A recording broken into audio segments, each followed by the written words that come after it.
Troy Boisjoli, CEO of ATHA Energy. We're a large-scale explorer across the best uranium jurisdictions in Canada, Matt. Troy, good to see you again. I just saw the note out.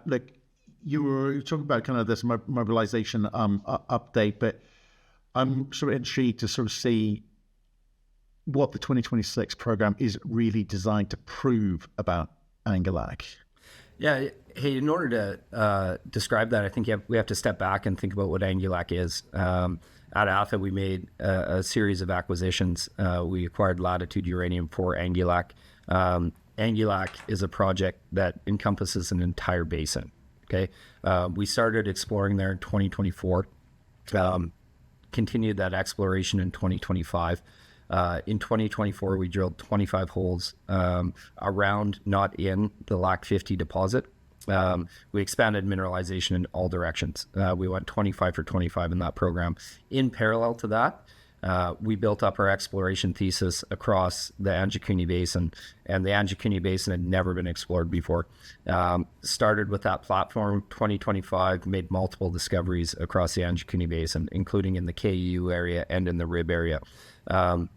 What that brings us up to is, Matt, we've addressed what we believe is a material risk for entry-level explorers, and that's discovery risk. We've made discoveries at scale.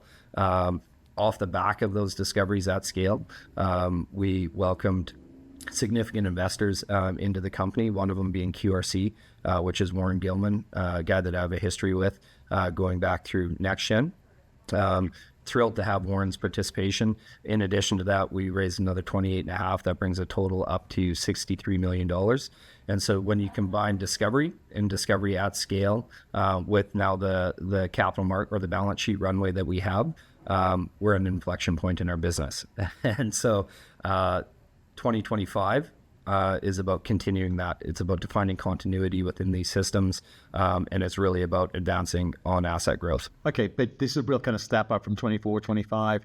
Budget-wise, this is the kind of largest drill program to date. How should I as an investor kind of think about that kind of step up? Yeah, very constructively. Again, we're very diligent in how we deploy capital on our projects.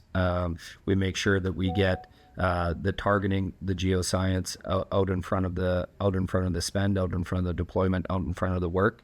And the fact that we're going from 2 drills to 3 drills, which is a step change in the amount of work that we can do, is a clear indication of where we see this project going from that wide scale exploration perspective now to outlining continuity of mineralization within those trends, within those corridors. And just to highlight some of the results from last year, in the Rib area, that's within the basin, and Lac 50 as a standalone, Rib as a standalone, the standalone Rib area, we drilled 13 holes there contiguously over about 14 kilometers, and every hole that we drilled was mineralized. The best result from that program was over 34 meters of mineralization, 13 meters of continuous mineralization at over 0.5%, with grades above 8% within that interval. So these are Athabasca style uranium grades, Athabasca style setting. The difference is that we've drilled contiguously over 14 kilometers, and every hole was mineralized, which is extremely uncommon, which I have not seen in my career. So obviously you've got the money now to come at this any which way you want, between expansion, deep discovery, basin-wide targeting, and you've made discoveries, right? So what have you learned along the way that's kind of giving you this confidence? 1, to go out and raise the money, and 2, to actually sort of increase the drill like this. What exactly are you seeing in terms of this scale potential? Well, one is the scale. It's hard to emphasize that enough. We're looking at, when you compare that back to the Athabasca Basin, just for reference points, like we talk about kilometers of mineralization contiguous over this rib trend. And to put that into perspective, that's first pass drilling. That's not a bunch of holes and then delineating your way into a bit of mineralization. That is us drilling geophysical targets at that scale and hitting mineralization in every hole. When I compare that back to my primary experience set, which is in the Athabasca Basin across Cameco's assets, across NextGen's assets, etc., you look at the strike length of some of the major uranium deposits in the basin. Arrow has a strike length currently of, plus or minus 900 meters. Cigar Lake, same thing. You're under a kilometer in strike length. Typically, you're under a kilometer in strike length for some of these major deposits. And we have mineralization contiguously in the rib area over 14 kilometers. We've identified in the rib area, in the Lock 50 area, around 5 kilometers of strike length that's currently mineralized. When you expand out the geophysics that we've just recently completed, that corridor extends to 21 kilometers of that. And so the scale at which we're talking about here, I have not seen in my career. Well, this is, you talk about the sort of Angikuni as a kind of district cell uranium system here, and these multiple corridors are unfortunately Black 50, RIB, KE, etc. But how much more drilling are we looking at doing? Because you're going to get those cries of, well, you need to start demonstrating if it's going to be economically meaningful at some point.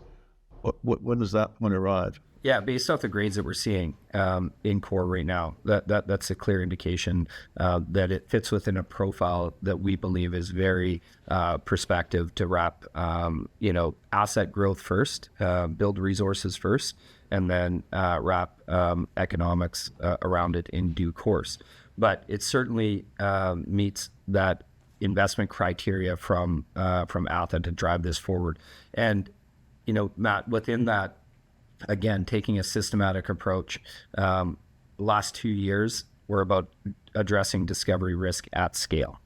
Okay. This year is about focusing in on continuity of mineralization within those systems in which we've discovered mineralization. That then leads into optimized delineation work for the purpose of resource growth. Okay, well, you've got this area of this Nunavut operation of yours up there. You kind of almost got the basin to yourself. But at the same time, there's kind of logistics kind of come into this. So who else is operating up there that I would know, and what stage are they at? First of all, in the Angikuni Basin, which is a basin that we're operating in, when we acquired Latitude, that land package was about a third of the basin. We have expanded that exploration package and that project in the Angikuni Basin, the Angilak project, to include the entire Angikuni Basin. We liked the results that we were getting off the drill, obviously. Moreover, what we really liked is how the project was responding to our exploration targeting. Every geophysical target that we have tested and every geophysical target that we have drilled has been mineralized. We've hit mineralization on 100% of our targets, which clearly speaks to then the greenfields prospectivity in the rest of the basin. But none of it as a jurisdiction to the north of us in the Thenon Basin. Orano has a serious deposit. The Kigavik deposit's 127 million pounds, I believe, off the top of my head. Serious deposit, serious metal endowment. And fundamentally what this comes down to is, I mentioned scale. I mentioned the scale at which we're seeing mineralization here. It fundamentally comes down to a metal endowment. You can build up exploration targets. You can build up, geophysical targets and test those. You can do the best work possible as a technical team. And the success and or failure of that approach is dependent on one thing, and that's the underlying metal endowment of the property. And what we see here is a property with a very high metal endowment, a metal endowment like I've not seen in other areas. It is interesting when I interview other uranium explorers. In fact, I better not say other uranium explorers and go, when I interview uranium explorers, the question I ask them again, what single outcome do you need from your program to change your market value? You're chasing scale, continuity at scale, discovery at scale. You're a different company from the one possibly from 6 months ago, definitely a year ago, definitely 2 years ago. For investors looking at this project now, watching the uranium space more broadly, why now for ATHA? Why is this a good time to get in? Yeah, we're mobbing in.